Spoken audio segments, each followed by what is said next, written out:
నమస్కారం,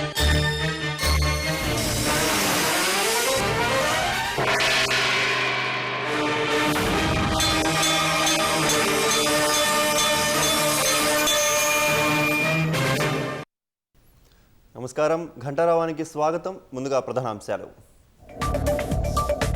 ఆర్థిక పునాదులపై బంధం బలోపేతానికి భారత్ రష్యా నిర్ణయం. 11 కీలక ఒప్పందాలపై ఇరు దేశాల సంతకాలు.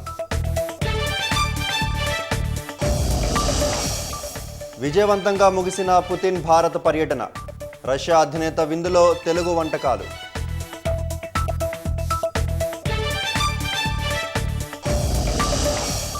తెలంగాణ ప్రగతిశీల విధానాల ఆవిష్కరణే సమ్మిట్ లక్ష్యమన్న సీఎం. 20 ఏళ్ల ఆర్థిక వృద్ధి ప్రణాళికల్ని ప్రతిబింబించాలని దిశానిర్దేశం. నేడు గ్లోబల్ సమ్మిట్కు పూర్తి షెడ్యూల్ ప్రకటించనున్న భట్టి.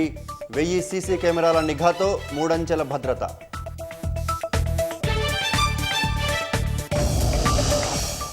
పంచాయతీ ఎన్నికలకు ముగిసిన నామినేషన్ల పర్వం. ఈ నెల 11న తొలి విడత పోలింగ్. ప్రచారంలో హామీల జోరు.